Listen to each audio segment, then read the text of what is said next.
Welcome to this edition of Draft Utopia. I am joined by Kris Leblanc. He scouts OHL players. Why don't you tell people a little bit about what you do before we jump into the questions? Yeah, for sure. So I'm the director of. I'm just getting feedback on my end. I don't know if we can fix that. Let's see here. Can you still hear me?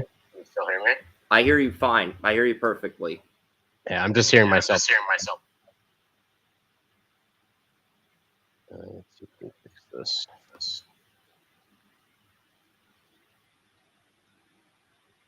Unless if you're muting your. I hear you.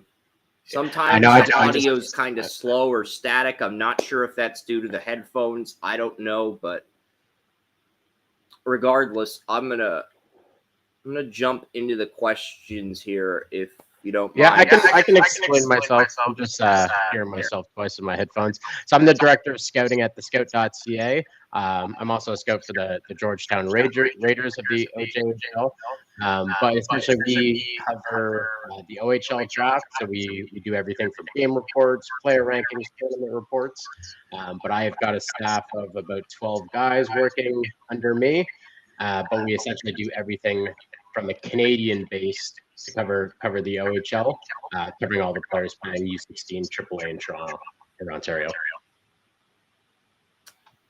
Okay, that sounds very fascinating. I'm definitely intrigued. I'm just curious, when did you begin scouting players for the OHL? Yeah, so I started. So unfortunately, my younger brother got all the hockey talent in my family from a hockey perspective, but he played in the OHL. He got drafted in 2012. So that was the Connor McDavid draft. So that's about the time that I started really getting into the OHL draft. So I followed that for the next 5 years while he was playing in the OHL. But from covering it at the Scout.ca, I've been doing it it's my third year now. I started just as a regional scout with them, and then I got really close with the past director of scouting, and he eventually moved on to the Ottawa 67s, which is a team in the OHL. And then he asked me to become the director of scouting. So I've been doing that it's my second year now. But I've been covering the last two OHL drafts, and this year would be my third year. That's interesting. I've watched a few of the drafts, like the 2012, 2011 OHL drafts for fun. I really didn't cover them at the time, but I watched them on the internet, and then I've been scouting all the CHL drafts and the USHL drafts since 2019, so I can just replenish my knowledge when it comes to the NHL mock drafts whenever a new incoming class comes in. And there have been some benefits to that, and I'm sure there's been some benefits to what you've been doing at the Scout CA.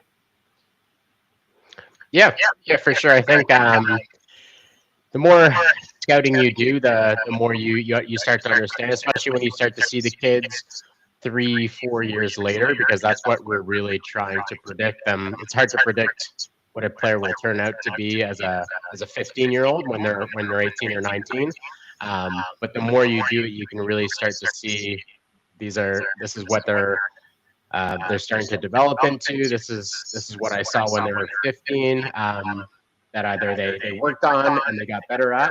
But I think really the more you scout, the more you learn. And over the years, you really get to see how your rankings can compared to maybe the status quo or other people's rankings. Yeah. Okay. I asked, I think the first year you covered the OHL draft was 2012, because you mentioned that in the intro. I basically said that off the air because I remember Ekblad and McDavid being the exceptional guys. They weren't the first two players to get exceptional status in the OHL. I believe John Tavares was the first exceptional status player, as dating back to the history, because I'm in the Pittsburgh area, and I remember Crosby was denied exceptional status as a 15-year-old, and he just dominated 2 years in the QMJHL to the point where it looked silly not to give him exceptional status. So I think Tavares ended up being the first beneficiary of that. And then other players in the OHL like Ekblad, McDavid. I think Shane Wright got exceptional status. I might be wrong on that, but yeah, Shane Wright got exceptional status. Yeah, so John Tavares, there was Ekblad got it, McDavid got it. There was a kid that by the name of Sean Day. He actually played with my brother for the Mississauga Steelheads. He got it. Joe Veleno played in the QMJHL. Shane Wright, Bedard, and Michael Misak coming up for the NHL draft. He got it as well. Yep, and I think Gavin McKenna got it for the 2026 draft too. But as far as the best prospect in your years of covering the OHL draft, for me, it's got to be Connor McDavid. I have not seen anybody on his level. I mean, I've seen players with similar traits, similar upside to McDavid, but I have not seen a player on McDavid's level in not only my years of covering the OHL draft, but the NHL entry draft as well. Even though I've seen players get hype generated similarly, because I remember the 2011 QMJHL draft too. That was the Nate McKinnon draft. That's why I really haven't seen a player on McDavid or McKinnon's level since covering the CHL drafts. But what was the best prospect you've seen in your years of covering the OHL draft? Yeah, it's a good question. I mean, like I saw McDavid and Marner and Matthew Tkachuk play in the OHL. I didn't really cover those guys in their OHL draft year.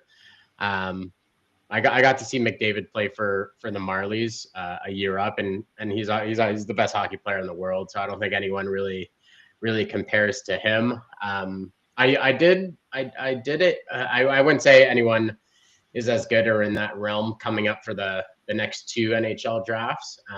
Obviously, Matthew Schaefer is a kid that's played for Halton Hills U16 AAA, went first overall to the OHL. He's probably going to go first overall in the NHL draft. He's just a kid that can. He's a great skater. He plays fearlessly. He's not scared of doing anything, trying new things on the ice, and he plays the game really hard. So from a defensive perspective, like he's one of those true number one defensemen that can play in all situations. Play the power play, play the PK. You'll play against your top pair from a defensive standpoint, and I just love how fearless his game is. And he's probably a kid that will go first overall in the NHL this year. That has the making or the potential to turn into a Cale Makar light. I think Cale Makar is really dynamic in his skating, and Schaefer has that same kind of fearless approach to the game from an offensive perspective. He'll jump into the play. He'll kind of have your head down. He'll knock you out a little bit. Or he has that ability. But he's probably the best prospect I've seen in the last couple of years. There's another kid, Ryan Rubrick, plays for Niagara in the OHL. He went right behind Schaefer in the draft last year. He's suited to get drafted in the 2026 NHL draft. I remember Rubrick because after the 22 OHL draft ended, they actually had some of the early 2023 prospects at like an OHL tournament playoff game or the OHL Cup. They had some of the top prospects, and I remember Rubrick entered the 22-23 season as the favorite to go number one, but Schaefer ended up moving ahead of him as the process unfolded. Yeah, I think you're kind of spot on there. I think Schaefer played his way into that number one role or number one spot, and he's kind of taken it from there ever since getting into the OHL. But Ryan Rubrick was a kid that just pure talent, goal scorer, size, speed, can play physical if he wants to. In his U16 year, he might have looked a little bit bored at times, just because he played up the year before. He dominated the year before. He dominated his draft year. But he's a kid that when it comes to 2026 for the NHL draft. He's got high end talent, and if he puts it all together, he can really shine. Ethan Belshitz got drafted first overall to the OHL last year. He's another kid. He's 6'5". He's probably 220 plus. Just plays a strong power forward game, but he's got the skill. He's got the speed. He was a force last year for Oakville. They won the OHL Cup. And he seems to be a good teammate, good team player. So that's another kid that really stood out last year, especially. He was kind of a one-man show for the first overall pick last year. Adam Van Tilly decided to go to the USHL, so he fell in the OHL draft. He was another kid that was dynamic, a little bit smaller, but he's pretty good, and he'll get drafted at some point somewhere in the first round next year. But Ethan Belshitz, Ryan Rubrick are those kids from a draft perspective next year that will get a lot of attention. Yeah, those two, Gavin McKenna and Keaton Verahoff, the defenseman on the Victoria Royals, I would say those are probably my top 4 CHL players for next year's draft for right now. But there's also some good international players like Vigio Brock in Sweden too. So yeah. I mean, Gavin. Then the draft next year is Gavin McKenna's draft. He's the best player by far. He's an absolute stud. So whatever team gets him, we'll be laughing. Yeah, I agree. McKenna's the best player, but it's a very good year to have a top 5 pick next year. And I would say the other good defenseman besides Verahoff is Ryan Lynn. Him and Landon DuPont were the first defenseman to get 50 points at 16 since Scott Niedermayer. So pretty cool achievement for them in the WHL. But you talked about the fearlessness of Matthew Schaefer and your impression of him. What's your impression of Michael Misa, the other former #1 pick that's projected to go second now behind Schaefer? Yeah, Misa's a kid that it was his draft year the year after or the year before I started. So I got to see the tail end of I got to see him play in the OHL Cup a little bit, but it was really before I got into to scouting. Really, it's like from in a in-depth level. But I know about the kid. He should have made the World Junior team for Canada this year. Super unfortunate that he didn't, because they could have definitely used him. He's a kid that IQ meets skill. He's super skilled. Thinks the game at a very high level. He's a point producer. He drives play. He's kind of that two-way centerman that's highly touted in the NHL nowadays, where he's super toolsy. He's got a bunch of tools that'll translate really well at the next level. He can score goals. He's got speed. He's got the hands. And it's his vision that really kind of sets him apart from the rest of his age group. But he's a goal scorer. He can put the puck in the net. But he's an IQ that meets skill kind of guy that I could see him going first overall as well. Like he could beat out Schaefer for the first overall pick, depending on what your needs are. James Hagen's another kid that could go first overall, but he's that play driving, point producing #1 center at the next level. So he's an interesting player as well. What are your thoughts? I agree. Misa's a #1 center at the next level. One of my staff members, actually, I asked them to rank the 22 through 25 drafts, rank the centers: Shane Wright, Connor Bedard, Macklin Celebrini, and Michael Misa. And they went Connor Bedard 1, Michael Misa 2, Nate McKinnon 3, and they went with #4 among that group. They went with Shane Wright. So I do think that's interesting, though. Yeah, I'm out of all those players, I'm a Macklin Celebrini guy. That player's unreal. I think he's special. Me and my brother went on a trip to Boston University to scout him in person last year against Boston College, because I figured that would be a fun game to go to scout talent for the NHL draft, and it was a blast. Yeah, I think he's a kid that you see him in 2 or 3 years, and he'll be dominating like that. I think he'll consider him for Canadian Olympic team. If he continues, has a good summer, and he really shows up next year, and he's on, hopefully San Jose is a little bit better. But I'd take Celebrini over all those kids.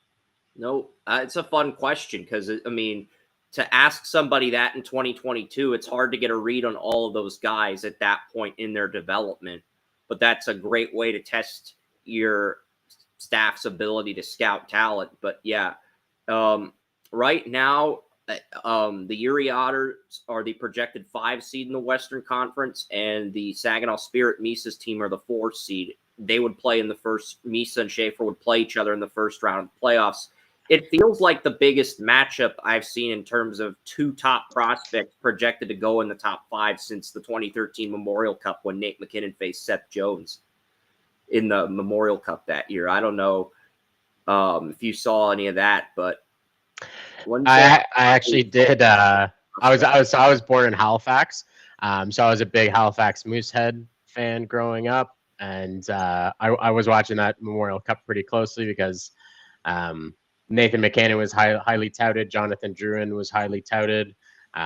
Halifax was in there playing, so I watched that pretty closely, and I remember them going up. But Seth Jones had a pretty big prospect profile on him, a lot of eyes on him, where he could have went top 3. I think he ended up going 4th. But yeah, that was pretty big. I mean, the Mem Cup is a lot higher stakes than the first round of the OHL playoffs. But I think when you get to see those, there'll be a lot of scouts in the stands when you get to see those kids go head to head, Misa versus Schaefer. They'll probably get matched up against each other. If you're Erie wanting to kind of slow Misa down a little bit, but it'll be highly touted. There'll be lots of scouts there. I think it'll tell us a lot about both players. I think both players, from my experience, they've shined when the lights were brightest. I remember Matthew Schaefer playing for Team Ontario at the Canada Games, and he was absolutely unreal. That's where he really stood out, and I think he earned his first overall status for the OHL draft. So I think it'll be fun, and I think they're suited to go head to head. So I think it'll be highly touted, lots of scouts, and it'll be interesting to see. That's for sure. It'll definitely be a treat to watch. I agree with you there, Chris. I'm going to give you 3 prospects on your top 10. We'll do an in-depth profile on them. I'll ask you what the OHL scouts look for, and then you can break down the rest of your top 10 prospects in this year's OHL draft. But I'm going to start with Charlie Murata. What makes him special? Yeah, that is a good question because he definitely is a special player. We had him ranked number 1 at our midterm rankings, and I think this year's a little bit different where there isn't that obvious number 1 pick, because I think if you ask 10 different OHL scouts, you'd get 10 different answers for the top 10. Charlie Murata is a kid who plays for Don Mills, I think they've won 3 championships this year. They just won the GTHL finals. He's a kid that's highly dynamic. He uses speed. His vision is unreal. He's super creative. He has the offensive awareness to make plays in tight. He's smooth, but also very explosive in a way where it doesn't look like he's maybe playing the game at full speed, but he definitely is when you're down at ice level. Very quick acceleration. He's not a kid that will catch you with your head down coming across the blue line and put your lights out. He really doesn't play that style of game. His game is based off of hockey IQ, speed, explosiveness. He has a really good shot, super smart.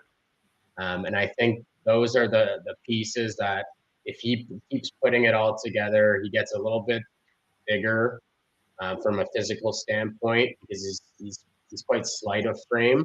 At least he looks like it on the ice. You can see him putting up 100+ points in the OHL no questions asked.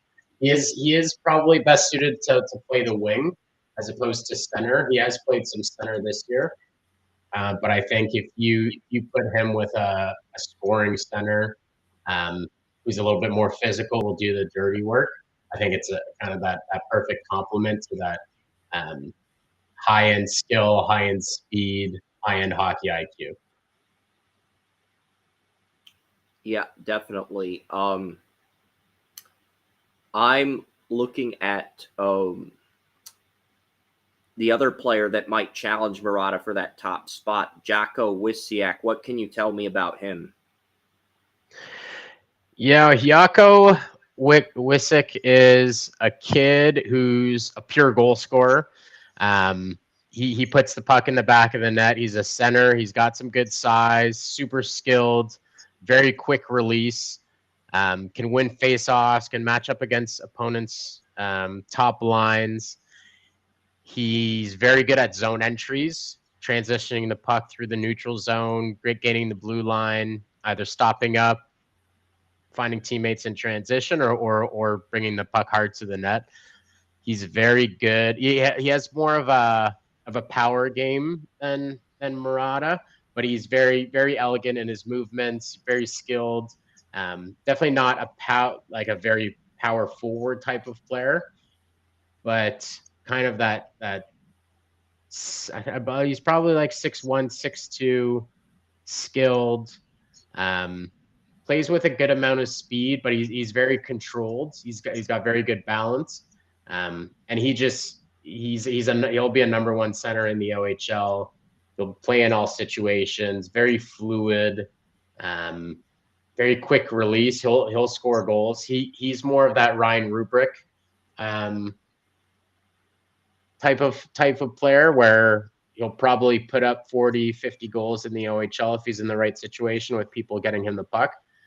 But he can also play some good defense. Rubrick was more offensive and maybe lacked a little bit of defensive awareness.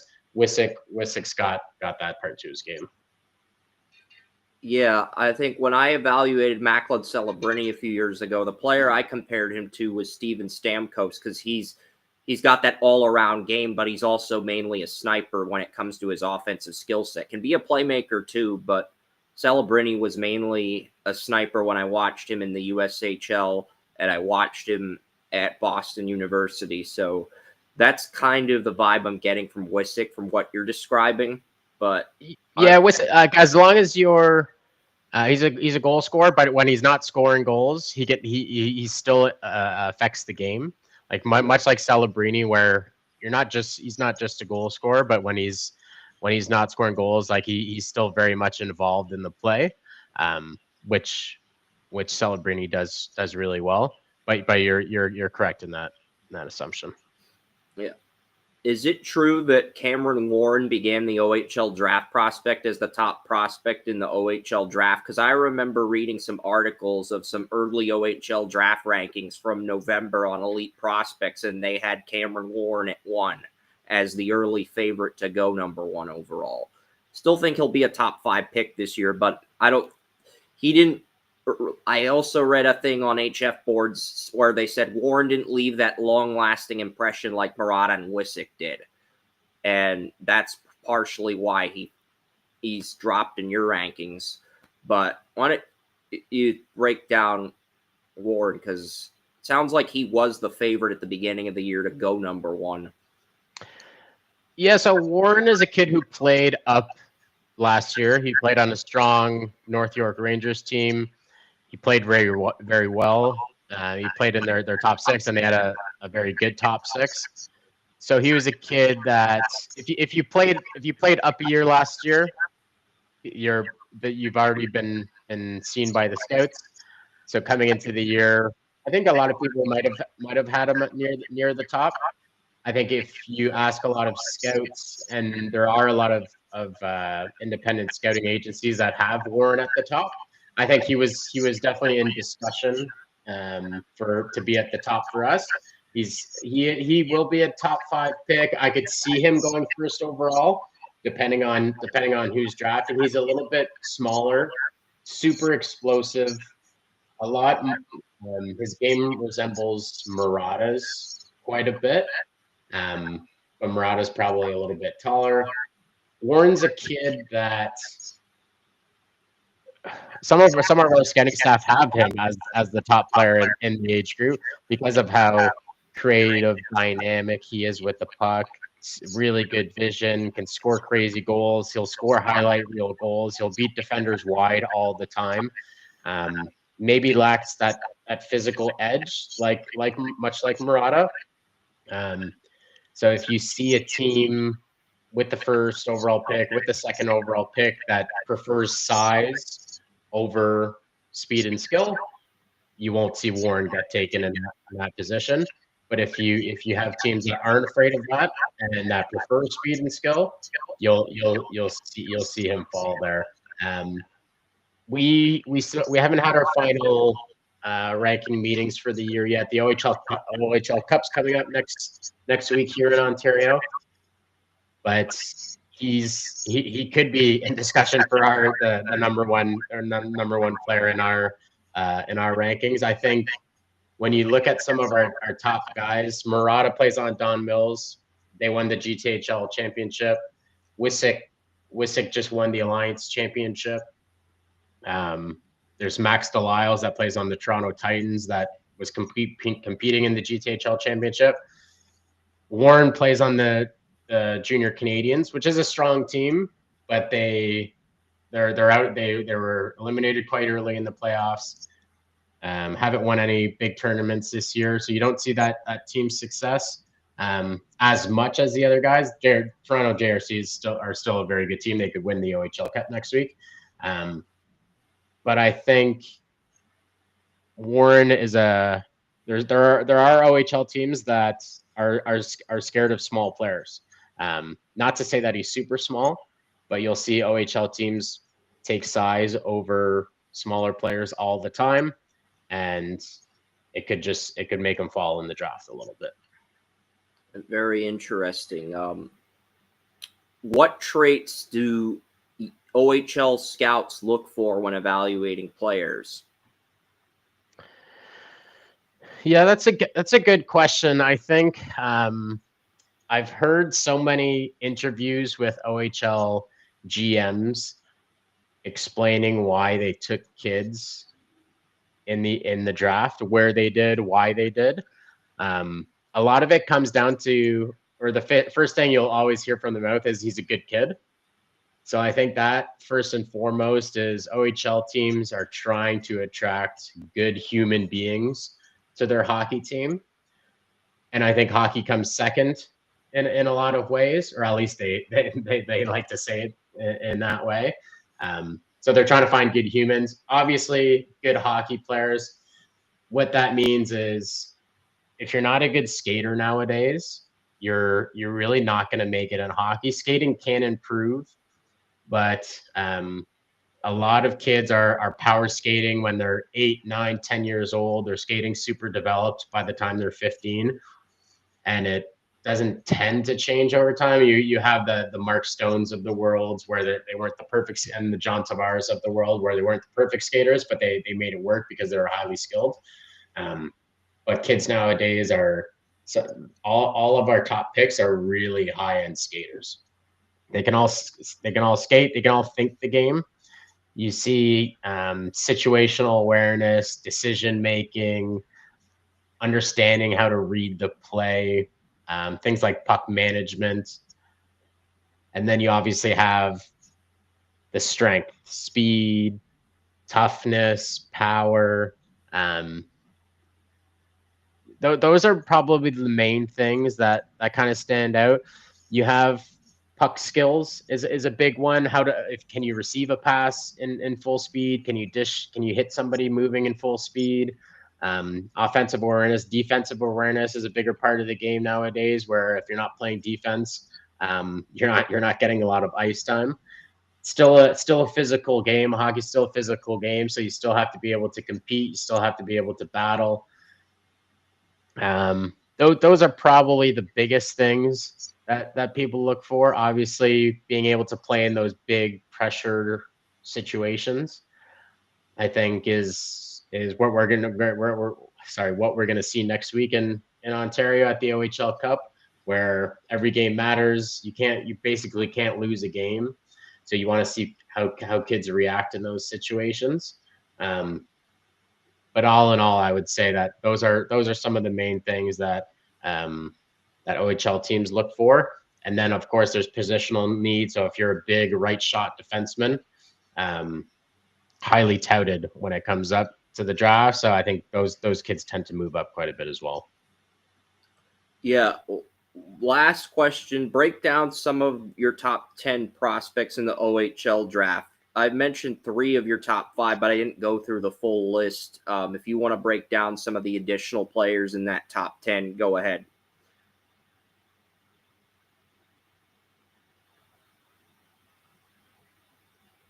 Sorry, I'm on mute there. There's really a top 5, a very strong top 5 that I believe is pretty solid and solidified. I think Charlie Murata is up there. Jakob Wisik, Cameron Warren. There's also a kid that could go first overall, Max Delisles. His dad played in the NHL. Super physical kid. He's gotten suspended a few times just from being a pest. He can hit kids really hard. He's a kid that can score goals. Got good size. I think he's about 6'2", plays the game the right way. Super skilled. If you're looking for size, physicality, goal scoring, number 1 center ability, he's another kid that could step into that number one spot if teams are shying away from the Murata Warren type of players. Max Delisles is going to be a good one. Another kid up in the Ottawa region, Caden McGregor, just a dog on a bone, chases down pucks, forechecks hard. He put up over 100 points this year in the HEO in the Ottawa League. He was averaging like 3-4 points a games for some stretches throughout the season. He's a kid, again, if a team really likes him, could be going first overall. Love his compete, can score goals, good playmaker. You'll never see him take a shift off, and I think that'll attract a lot of teams. Those 5 players are probably pretty solidified in the top 5, at least in my opinion. And I think a lot of other scouts would share a similar opinion. Rock Chitteroni is another kid. He played up a year with a very strong, very Colts team. A lot of I think they had 3 or 4 picks in the first couple of rounds last year. He's a kid, super explosive, another centerman. He projects to be a number 1 center at the next level as well. Good bloodline, hockey bloodline, explosive. He has some flash to his game. Super creative, snipes the puck. We just saw him at the OMHA championships. I think he potted about 5 or 6 goals in 4 or 5 games. Super explosive, competes hard. He's another kid that will fall within the top 10. Kane Barch he got invited to the U.S. national program. He has some Matthew and Brady Tkachuk to him. Maybe not as big, not as tall, but he's got the skill. He's got the grit, scores goals, will get in opponents' faces. Highly skilled, competes hard. Kane Barch is another kid. If he doesn't go to the program, he'll be highly touted in that top 10. And then you have, I can name probably 10 other guys: Brenner Lamans, Ryerson Edgar, Keaton Ardaugh, Cannon Thibodeau, Kingston Harris, Kieran Rayner, all forwards: Noah Laus, Braden Bennett, Jeremy Freeman, all kids that could, if a team really likes them, could fall into that top 10. They're probably later first round picks. It's a very forward heavy draft this year. You won't see a lot of defensemen go in the first round, but if a team really needs a defenseman, Peter Green of the Don Mill Flyers, silky right shot defenseman. Reminds me of Mike Green a little bit, funny enough, but very good skater. Carter Kunapowski is kind of that old school, hits everything, very good at moving the puck. He's got some skill to him, but very physical, and he brings that. So if the team's looking for that, they've got their guy there. Alex Forrest, Matthew Henderson, Jack Johnson. Those are probably the other three defensemen that could creep into the first round, if not the top 10. Brock Chitteroni's a forward or center, correct? Yeah. Brock Chitteroni's a centerman for the Barrie Colts. Yeah. Okay. Are there any goalies that have a chance to sneak into the first round? I'm just kind of curious if there are any goalies that are ranked really highly in the OHL draft rankings this year, like in the top 25 or the top 50. Yeah, no goalies this year. There's no Jack Evankovics that'll creep into the top 10 like he did. He was a stud, and he stole games, and he was really good at the Canada Winter Games. There aren't those goalies. It's very rare to see goalies go in the first round. Even the first two rounds, you'll see the high end goalies go in the second round. Owen Leonard for the Toronto Titans is highly touted. Cruz Resnick of the Toronto Red Wings is up there. Noah Lagabina for the Don Mills Flyers, highly touted. There's a goalie for the Halton Hurricanes. Cole Vergenhill. He's got a long last name. He's highly touted. All the goalies nowadays are 6'4", with pretty big size, but I don't think any of them are going in the first round this year. Okay, great stuff. And Kris, why don't you tell more people about where they can find your content at the Scout CA and what your team does before we sign off, as I give you the opportunity to promote your handle. Yeah, sure. And thanks for having me. Appreciate it. It was a good time. The Scout.ca, we have about 12 guys that are always in the rink, working pretty hard, and we basically put out content strictly on the OHL Draft. So anywhere in Ontario, we cover all 6 major leagues. We're putting out game reports. We're putting out players of the months. We're putting out playoff performers. Any tournament that's going on, we have 4 to 5 guys there every tournament. But they can find us at the Scout.ca. We're mostly on Twitter and Instagram, and it's subscription based, so it's $50 for the year.